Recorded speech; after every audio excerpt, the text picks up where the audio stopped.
जी अस्सलाम वालेकुम। आज हमने बात करनी है rehabilitative strategies. Rehabilitation is a process of helping a person return to normal and independent life after a problem और इलनेस। जी ये चैप्टर नंबर 4 का टॉपिक है रिहैबिलिटेशन स्ट्रेटजीज़। रिहैबिलिटेशन होती क्या है? रिहैबिलिटेशन एक ऐसा प्रोसेस है जिसमें आप लोगों की मदद करते हैं कि वो दोबारा से नॉर्मल लाइफ में वापस आ जाएँ और इंडिपेंडेंट हो जाएँ, ठीक है? जब उनकी जो भी उनको प्रॉब्लम है, उनको कोई इलनेस है, उससे वो निकल कर दोबारा से सेहतयाब होकर नॉर्मल लाइफ जो है वो एंजॉय कर सकें। की मॉडर्न रिहैबिलिटेशन स्ट्रेटजीज़ देखते हैं। सबसे पहले है the person centred approach.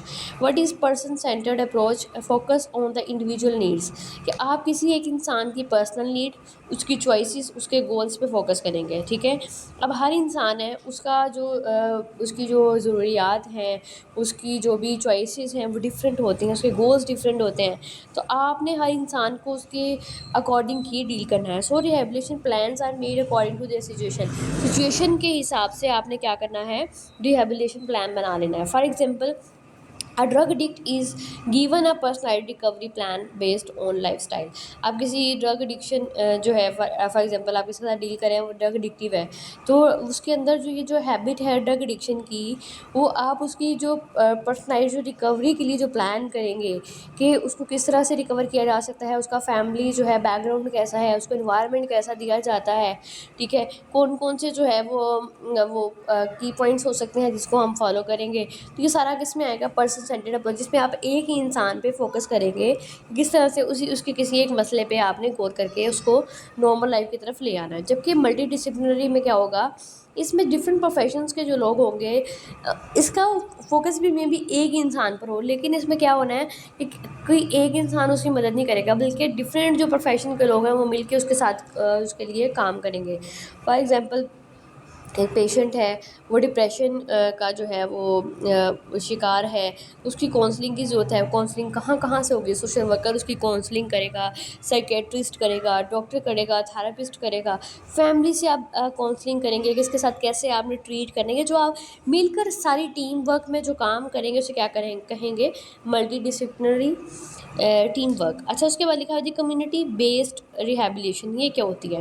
Rehabilitation is done with the community, not only in institution. आपने सिर्फ रिहैबिलिटेशन इंस्टीट्यूशन के अंदर बैठते हुए काम नहीं करना। People are supported in their home. आपने घरों में जाके, स्कूल्स में जाके, कम्युनिटीज़ में जाके काम करना होता है, ठीक है?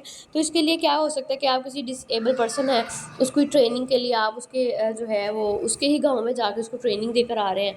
तो ये क्या होगा? कम्युनिटी बेस्ड, कि आप एक कम्युनिटी में जाएंगे, वहाँ विजिट करेंगे और वहाँ पे लोगों को फैसिलिटेट करेंगे। उसके बाद है जी point number 4, skill development and vocational training. ये क्या होती है?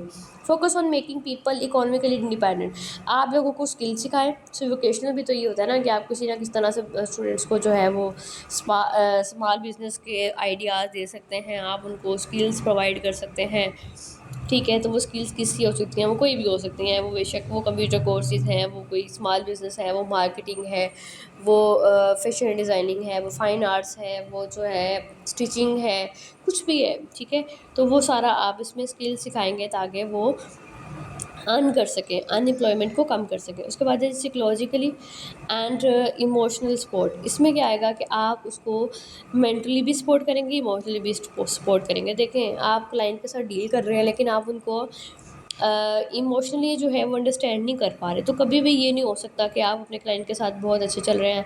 For example, if I am a teacher and you are the student, और मैं आपसे भी बात करूँ, अगर मैं आपके बिहेवियर को नहीं देख सकती, आपको जो है इमोशनली कंट्रोल नहीं कर सकती, आपको मेंटली अंडरस्टैंड नहीं कर सकती, तो कोई फ़ायदा नहीं है मेरा आपके टीचर होने का और आपका मेरे साथ वो जो है कनेक्ट होने का। हमेशा मैं आपको ये देखूँगी कि स्टूडेंट किस में खुश है, कैसे पढ़ना चाहता है, किस चीज़ में जो है वो ज़्यादा इंटरेस्टेड है। ये चीज़ें बहुत मैटर करती हैं। तो आप उस तरह से क्लाइंट को भी वो करेंगे, सपोर्ट करेंगे इमोशनली, ताकि उसका जो भी डर हो, स्ट्रेस हो, वो ख़त्म हो जाए। उसके बाद फैमिली इन्वॉल्वमेंट किस तरह से आएगी कि आप उन फैमिली को उनकी काउंसलिंग करें कि किस तरह से वो करके जो मसले मसाइल है, कॉन्फ्लिक्ट्स हैं, उनको कम कर सकते हैं, ठीक है? डोमेस्टिक वायलेंस नहीं होनी चाहिए घर में, आपने क्लाइंट को अगर ठीक करना है तो। उसके बाद यूज़ ऑफ टेक्नोलॉजी हो सकता है, जिसमें आप डिफरेंट तरह से कोई ऑनलाइन काउंसलिंग ऐप्स यूज़ कर सकते हैं, आप मोबाइल ऐप्स यूज़ कर सकते हैं, या कोई ऐसी जो है वो ऐप इंस्टॉल करके जहाँ पे वो हेल्थ सर्विसेज प्रोवाइड की जाती हैं, या कोई डाइट प्लान है, या कुछ मेंटली रिलैक्स होने के लिए कुछ ऐसा कुछ है, कोई ऐसी गेम्स हैं, आप वो चीज़ें यूज़ कर सकते हैं, मॉडर्न मेथड्स में आएगा। ठीक है, उसके बाद लिखा हुआ है जी राइट बेस्ड अप्रोच। ये क्या होती है? Focus on human rights and dignity, every person has right to live with respect and equality. आप इस चीज़ की याद दहानी लोगों को दिलाएंगे कि हर एक का अपना एक राइट है, अपनी एक इज़्ज़त है, हर एक जो है वो डिज़र्व करता है रिस्पेक्ट को, इक्वालिटी को। तो उसके लिए आप क्या करेंगे कि लोगों को इक्वल अपॉर्चुनिटीज़ देंगे, ताकि जो है अगर कोई डिसेबल भी है तो उसको अपॉर्चुनिटी ज़रूर मिले, वो उसको अवेल करे। में ये होता है कि आप बैक टू बैक देखते रहें कि कोई वो जो है जो भी हमने क्लाइंट को डील किया है, तो क्या उसका रिस्पॉन्स कैसा जा रहा है, क्या वक्त के साथ साथ वो दोबारा से जो है वो अब नॉर्मल तो नहीं होने लग गया।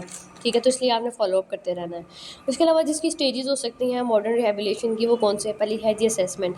असेसमेंट में क्या होता है कि आपने पहले आइडेंटिफाई करना है क्या चीज़ है, किस चीज़ की नीड है, इन्वायरमेंटल फैक्टर्स कौन से हैं, स्ट्रेंथ्स क्या हैं, ठीक है, वीकनेसेस क्या है, ये आप देख सकते हैं। उसके बाद डायग्नोज करेंगे कि किस तरह से आप उसमें डिटर्मिन करेंगे कि जो चैलेंज हमें जो दिया गया है उसकी नेचर कैसी है, किस तरह से हम उसको वो कर सकते हैं, सॉल्व कर सकते हैं। फिर आप प्रॉपर प्लान करते हैं, ठीक है, कि आपके कौन कौन से गोल्स हैं, जिसकी प्लानिंग आप करके उस क्लाइंट को उस मुसीबत से निकाल देंगे। फिर आप इम्प्लीमेंट कर देंगे उसको। उसके बाद आप फॉलो अप जो है वो, यानी आप उसको जो है वो देखते जाएंगे वक्त के साथ साथ। ठीक है, तो सबसे पहले क्या था कि आपने ये देख लिया कि किस चीज़ की ज़रूरत है, आइडेंटिफाई कर लिया। उसके बाद आप ये देखेंगे किस तरह से उसका जो है वो हल निकालना है, उसको इलाज किस तरह से करना है, फिर आप उसको प्लान करेंगे, फिर उस पर इम्प्लीमेंट करेंगे, देन उसको एवेल्यूएट करेंगे उसके ऊपर। ठीक है, तो ये जी आज का था मॉडर्न रिहेबिलिटेशन स्ट्रेटजीज़। अगर आपको इसमें से कोई भी क्वेश्चन है तो आप पूछ सकते हैं।